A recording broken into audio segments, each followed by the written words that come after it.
28 दिन का monthly recharge.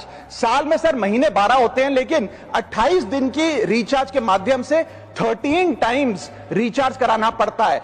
आपको फीलिंग 30 दिन की देते हैं, लेकिन आपसे डीलिंग 28 दिन की करते हैं। रिचार्ज खत्म होने के बाद आउटगोइंग कॉल बंद होना समझ आता है, लेकिन इनकमिंग कॉल बंद होना सरासर मनमानी है। भारत में 125 करोड़ मोबाइल फोन यूजर हैं, जिसमें से 90% प्रीपेड प्लान के यूजर हैं। सर आज मैं प्रीपेड प्लान के जो मोबाइल यूजर्स हैं उनकी ओर से दो समस्याएं उठाना चाहता हूं। सर पहली समस्या है कि रिचार्ज खत्म होने के बाद आउटगोइंग के साथ साथ इनकमिंग कॉल का भी बंद होना। सर जब प्रीपेड प्लान एक्सपायर होता है या मोबाइल रिचार्ज की वैलिडिटी खत्म होती है तो आपकी आवाज बंद कर दी जाती है। फोन मेरा, सिम कार्ड मेरा, नंबर मेरा, तो सर रिचार्ज खत्म होने के बाद आउटगोइंग कॉल बंद होना समझ आता है, लेकिन इनकमिंग कॉल बंद होना सरासर मनमानी है।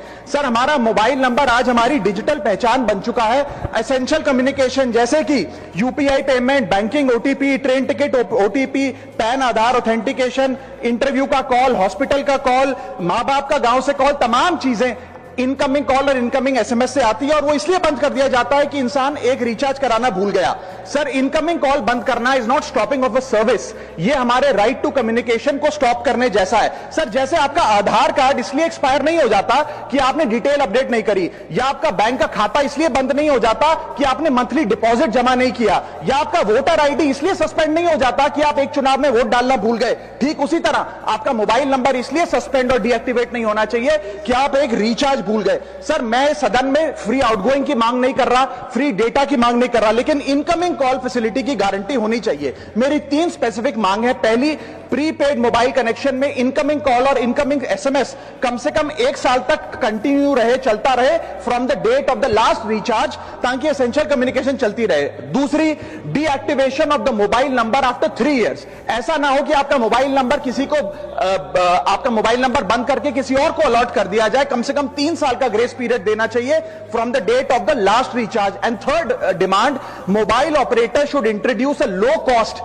Incoming only plan. वो लोग जो सिर्फ इनकमिंग के लिए फोन रखते हैं उनके लिए, जैसे कि 10 रुपए में 180 दिन की इनकमिंग कॉल की फैसिलिटी, इस प्रकार की स्कीम्स मोबाइल ऑपरेटर को लानी चाहिए। दूसरी समस्या जो प्रीपेड कस्टमर्स फेस करते हैं वो है टेलीकॉम ऑपरेटर का 28 दिन का मंथली रिचार्ज। साल में सर महीने 12 होते हैं, लेकिन 28 दिन की रिचार्ज के माध्यम से 13 टाइम्स रिचार्ज कराना पड़ता है। कैसे सर? 28 दिन into 13 times is equal to 364 days. ये एक बड़ी क्लेवर स्ट्रैटेजी है, जिसके चलते आपको फीलिंग 30 दिन की देते हैं, लेकिन आपसे डीलिंग 28 दिन की करते हैं। सर दुनिया में हर जगह बिलिंग साइकिल कैलेंडर मंथ के हिसाब से होती है, 30 या 31 दिन। आपको मंथली सैलरी, लैंडलॉर्ड का रेंट, बैंक की ईएमआई, बिजली पानी गैस का बिल, तमाम चीजें 30 या 31 दिन के महीने के हिसाब से होती हैं। लेकिन ये मोबाइल ऑपरेटर, टेलीकॉम ऑपरेटर 28 दिन के महीने के हिसाब से आपको रिचार्ज प्लान बेचते हैं, ताकि साल में एक अतिरिक्त